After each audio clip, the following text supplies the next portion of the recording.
In order for us to see the world of cleaner, greener, safer and smarter transportation grow, we need better battery technology. That means new chemistries that are cheaper to produce, that are more stable and that have a longer lifespan.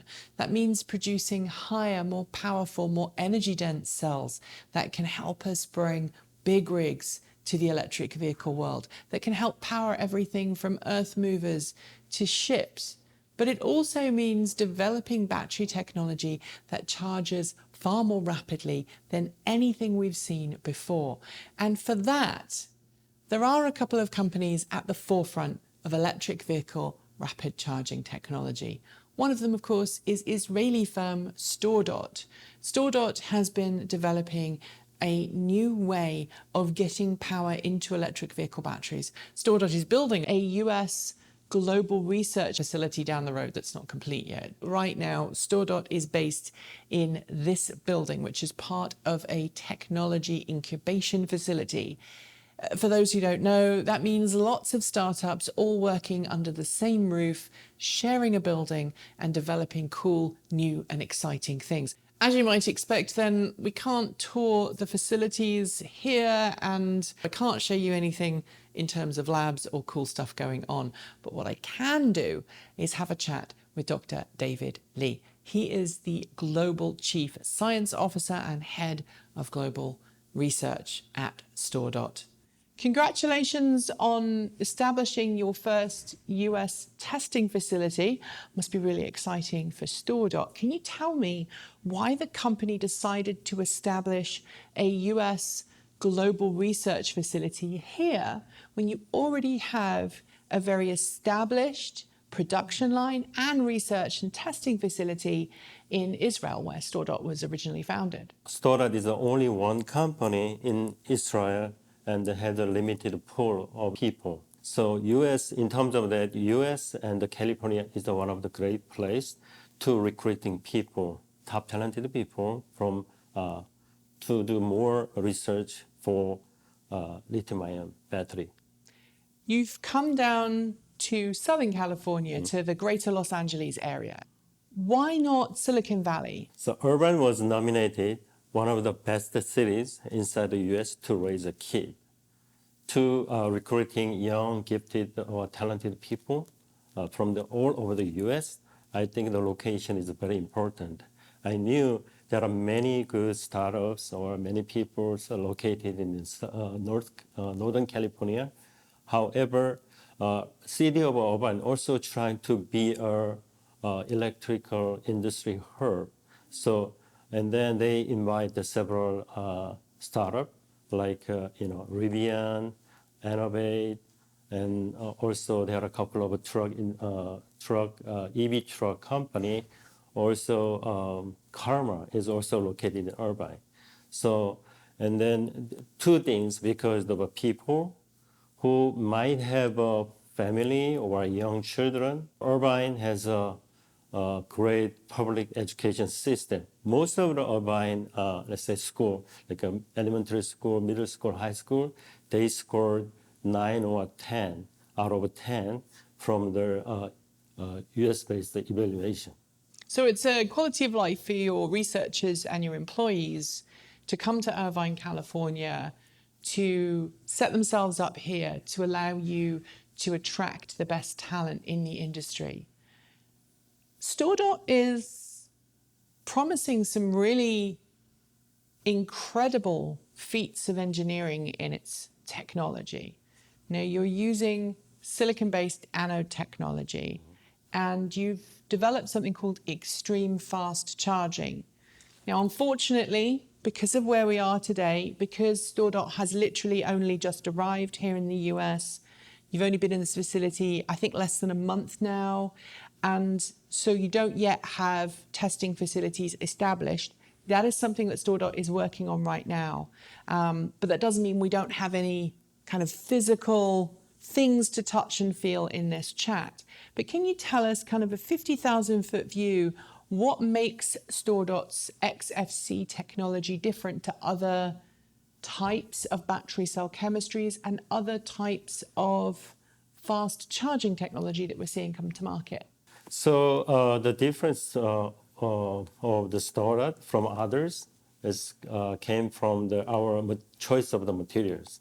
Obviously, we are using silicon, and not just silicon as an additive, the way actually other tier one company or other people are trying to do, but we are using silicon as a main active material in our anode system, and then we built a chemistry.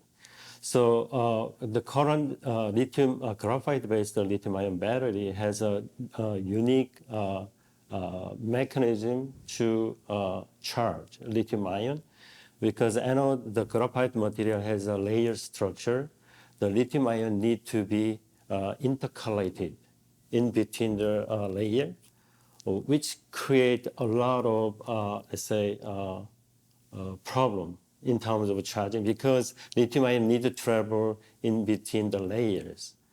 However, StoreDot is different because we're using silicon material. We don't need intercalation.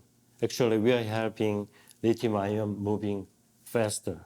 That is the critical difference between StoreDot and others. A lot of companies that are bringing new cell chemistries to market are focusing on increasing the effective surface area of the anode and the cathode so they can fit more ions on.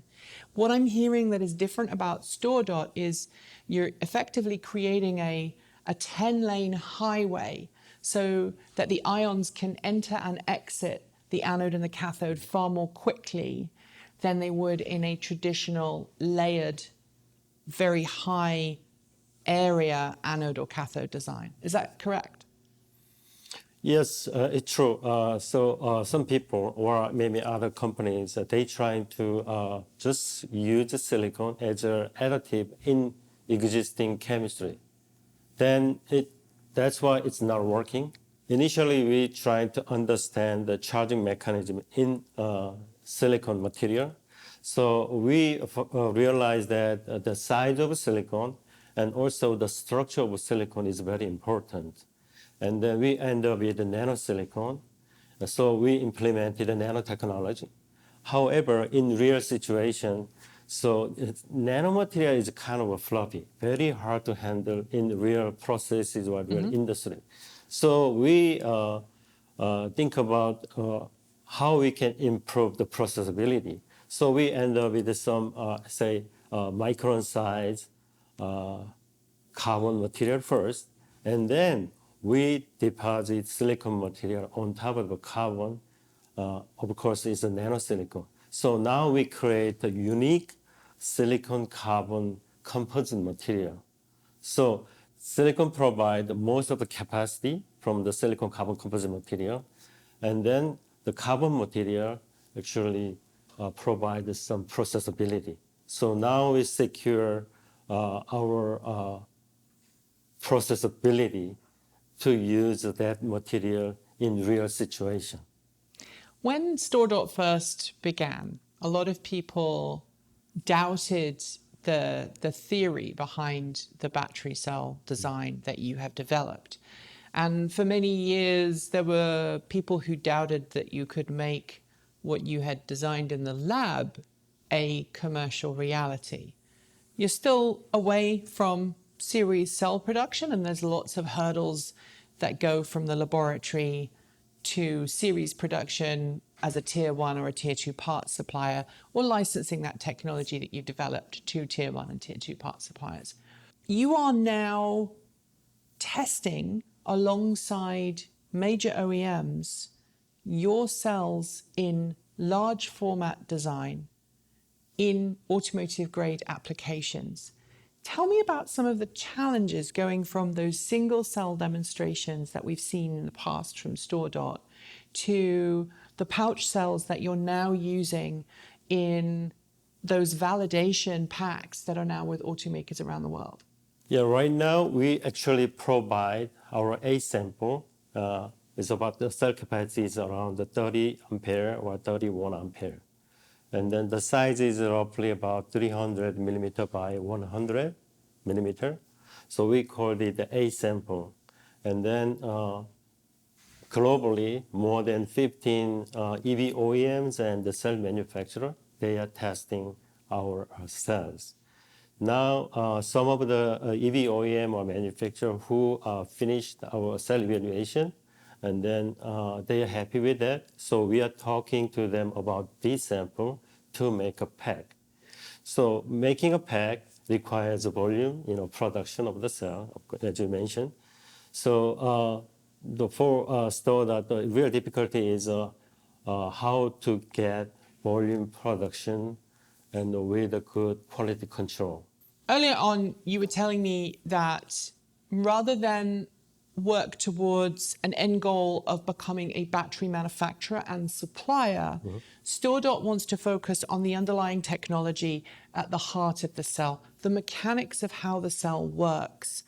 I understand you're going to be working with tier one part suppliers to license your technology ultimately as the end goal of StoreDot, leaving StoreDot as an academic business, as a business that works to develop and refine new technologies that can help expand the transition to electric. Yeah, the biggest advantage of a StoreDot technology is 100% compatible with the existing lithium-ion battery production line. So means we don't need to invest any equipment. We don't need to have any other special processes to make batteries. That is the great advantage when we talked about our maybe cell manufacturing partners.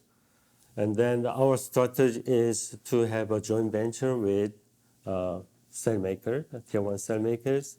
We call it hybrid model, but not just a simple license. So after we make a joint venture with the top tier one company, and then based on the investment, so we can take maybe half of the volume from that joint venture, and then that way, that means we can secure the volume of the cell. And then for another 50%, our collaboration partner will take another 50% and then sell those cells to their own customers.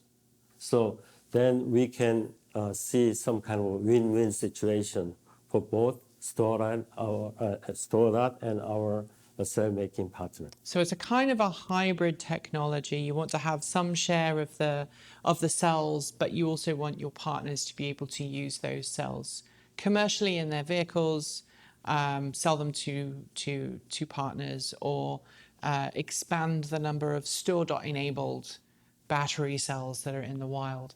One of the challenges to rapid charging of electric vehicle battery packs is internal cell resistance, which leads to increased temperatures within the cell. As Nissan found out to its detriment a couple of years ago, when you build a battery pack that does not have proper thermal management, the battery cells undergo premature battery degradation.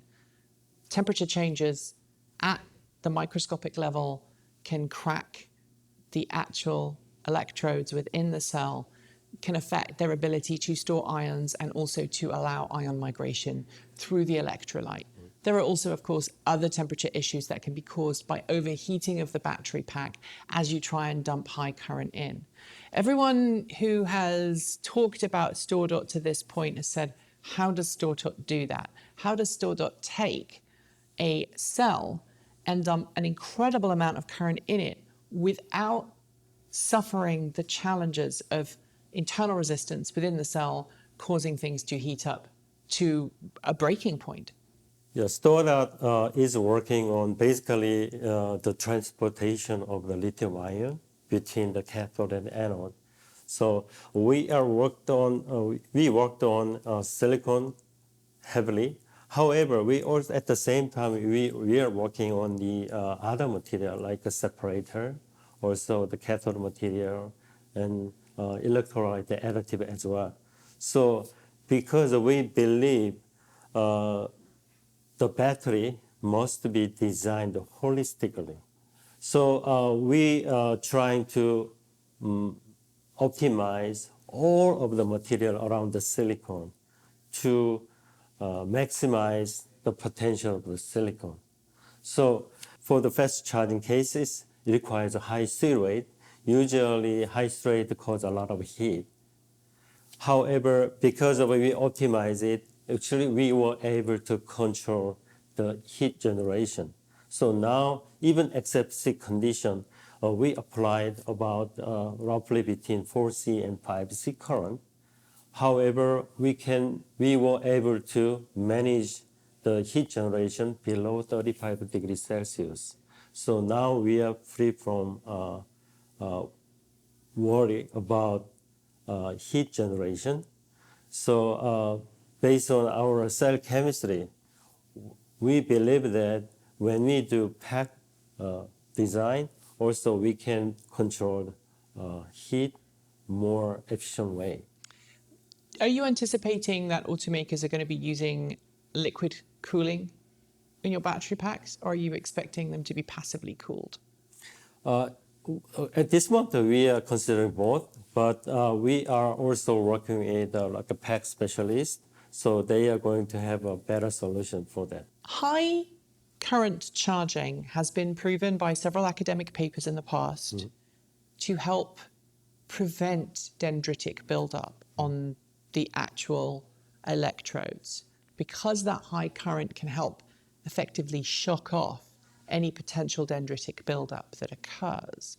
Is that something that you have also experienced at StoreDot? Is dendritic buildup a concern with your design, or do you think you've helped minimize that?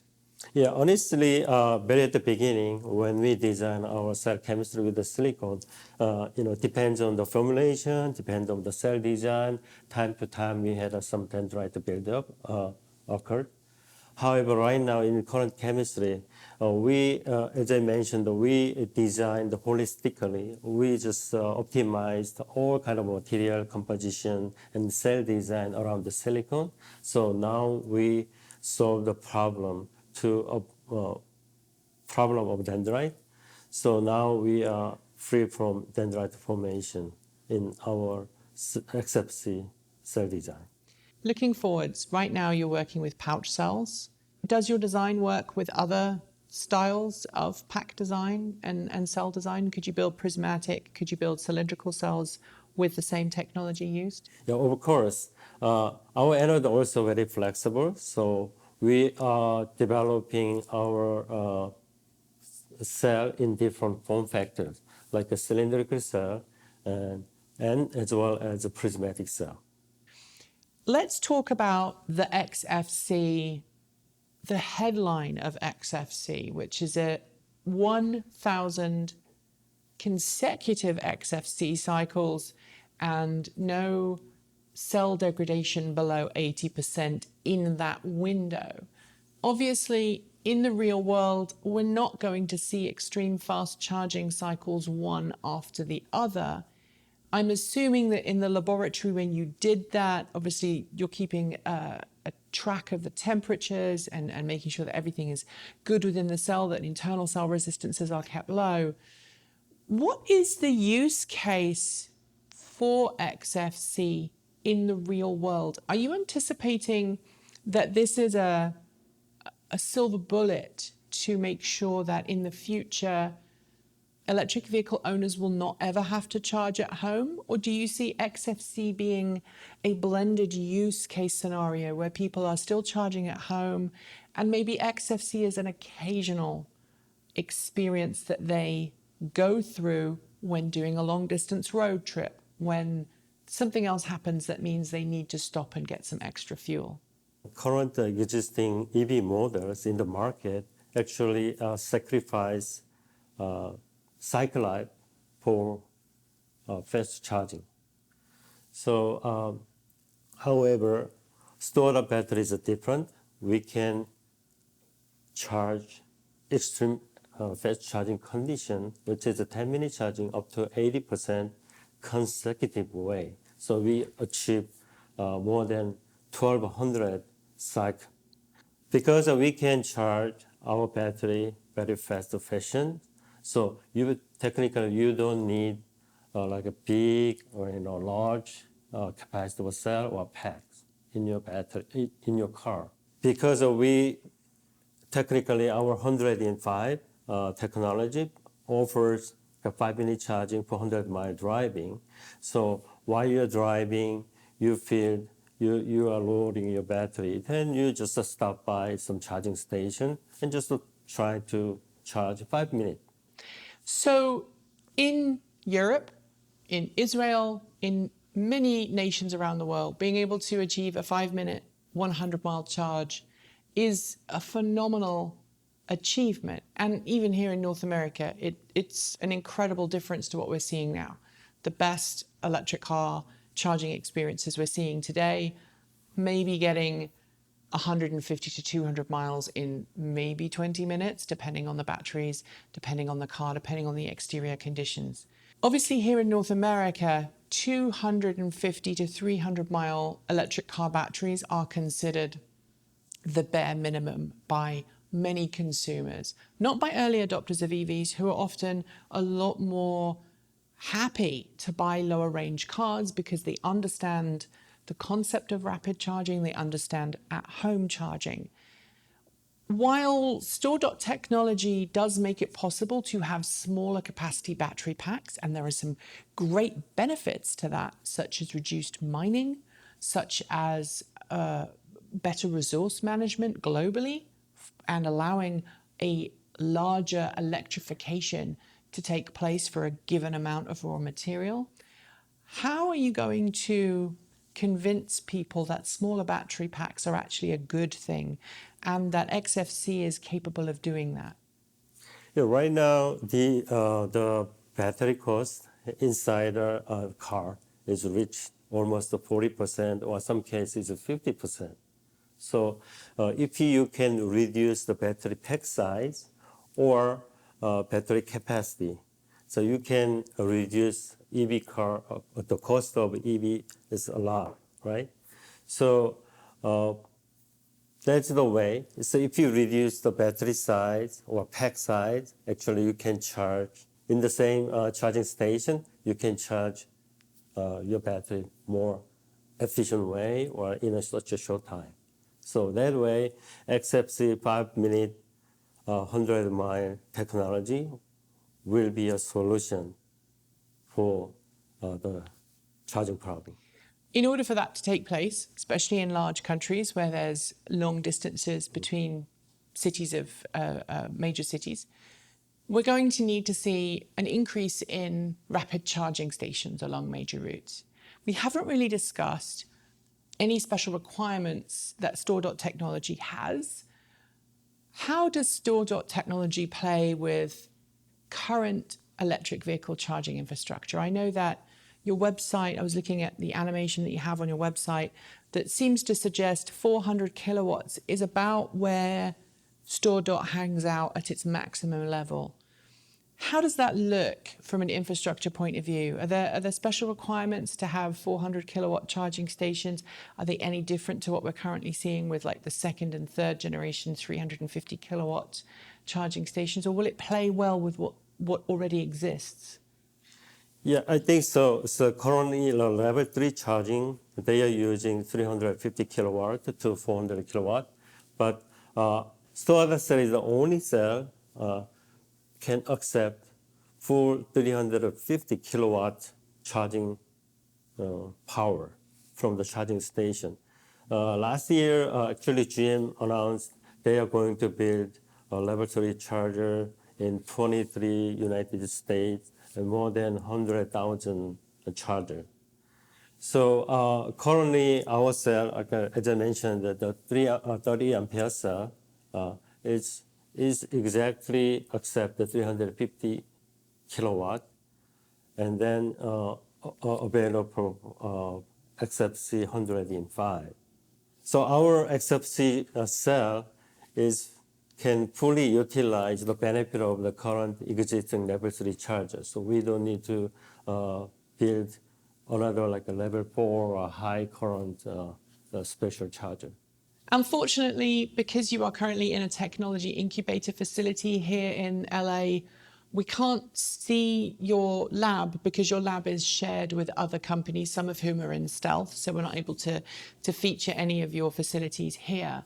Hopefully, though, that's going to change in the near future. I know StoreDot is establishing a more permanent facility here in California. So maybe in closing, you could tell me some of the next steps that lie ahead for StoreDot in the next year or so. So yeah, we are building 6,000 square foot our permanent lab in here, and then it takes a little bit of a delay because of the all kind of a supply issue, permit issue, something like that. So, but once we established our permanent lab, we are going to hire more people. Our plan is in next 5 years we are going to hire hire up to 50 people. So, and then we are going to tackle many challenges. So we are going to face for next level of fast charging, which is 103. Wow, that's very quick indeed. I wish you all the best, Dr. David Lee. Thank you so much for spending some time with us here. And hopefully we get to cover some of your labs when that facility is up and operational and we don't have as many restrictions on what you can show us and what we can film. Thank you very much. It's my pleasure. Thank you for having me. And thank you to you for watching at home.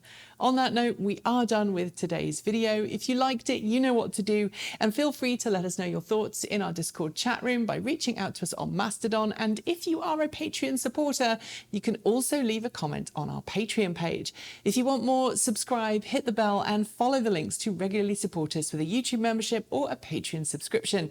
You'll also find links to our Ko-fi, Bitcoin, and Swag store, as well as that aforementioned Mastodon server. Scrolling on my right is the list of amazing charged up supporters, and shout outs go out to our self-driving tier supporters: Mike Weeder, Denny Hyde, Linda Irish, Lange Schlal, Mark Eggleton, Cyprian Laplace, John Trammell, Alan Tupper, Chris Maxwell, Brian Newton, Bennett Elder, Andrew Martin, Sean Tucker, Pedro Mora Pinheiro, Kyle Hodgson, Tony Moss, Brophy Wolf, Kyle Fox, Hay Esker, Tesla in the Gong, Dan Blair, Peter Dillinger, Gordon C., Stefan Fremgen, Stephen Williams, Regine Fellows, Chris Asenta, and Jim Bennett. And finally, out of this world thanks to our top tier supporters. They are John L. Henderson, Clay Witt, CPU Freak 101, John Lyons, Kevin Boroughbridge, Andrew Glenn, Joe Hughes, Dave Kitchen, Joe Bresney, Nigel S., Matthew Drobnak, Eric Knack, Paul Conway, Stephen O'Donoghue, JP Fagerback, Reggie Watts, Marcel Ward, Robert Flannery, Aaron Hahn, Rory Litwin, Ellery Hensley, Will Graylin, and, of course, Ian. Don't forget that we make videos every Monday, Wednesday, Friday, and Saturday over on the main channel, plus our Sunday musings and chicken and garden updates over on Take 2. And with that, I hope that you enjoy the rest of your day. I hope the weather is a little nicer than it is here in California. It's been torrential rain all day. I thought LA was supposed to be sunny. Anyway, see you soon. And as always, keep evolving.